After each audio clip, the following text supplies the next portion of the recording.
جی اس وقت ہمارے ساتھ جو یہاں پر ایک وکیل خاتون موجود ہیں، ایڈوکیٹ ہیں یہ اسلام آباد میں، عائشہ خالد.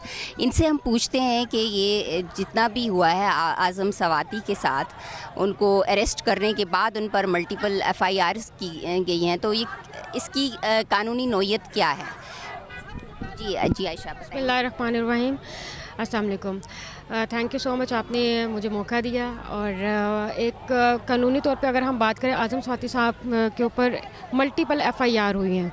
اور اگر ہم اپنے آرٹیکل فنڈامنٹل رائٹ میں دیکھیں تو آرٹیکل 13 فنڈامنٹل رائٹ میں آرٹیکل 13 میں باقاعدہ لکھا گیا ہے کہ ایک وقوعے پر بار بار پنشمنٹ نہیں ہو سکتی یا بار بار FIR نہیں ہو سکتی اگر ایک آلریڈی FIR درج ہو گئی ہے. اس میں ہمارے پاس اگر ہم دیکھیں، چیف جسٹس صاحب آصف سعید کھوسہ صاحب کی ایک ڈیٹیل ججمنٹ تھی PLD 2018 سپریم کورٹ 595. اس میں یہ ڈیٹیل ججمنٹ تھی. انہوں نے باقاعدہ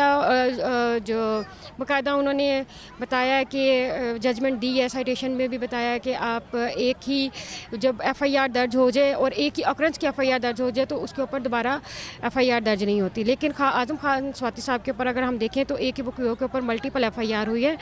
تو یہ صرف اور صرف انہیں تنگ کرنے کے لیے ہے، اور تاکہ وہ انہیں مزید تنگ کر سکیں اور انہیں گرا سکیں.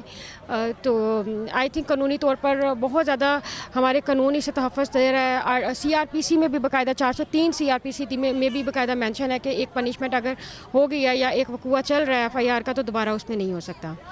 تو اس وقت آپ کہہ رہی ہیں کہ ایک ہی دفعے کے تحت ان پر ملٹیپل جو ہے وہ FIR کی گئی ہیں، تو جو 13 مقدمات یا اس سے زیادہ کہا جاتا ہے کہ ان پر درج کیے گئے ہیں ان کی گرفتاری کے بعد، ان کی نوعیت کیا ہے؟ وہ کیا اسی سے کنیکٹڈ سارے ہیں یا ان میں مختلف اور دفعات لگائی گئی ہیں؟ نہیں، سیم ہی دفعات ہیں اور اسے ہی بار بار رپیٹ کیا ہے.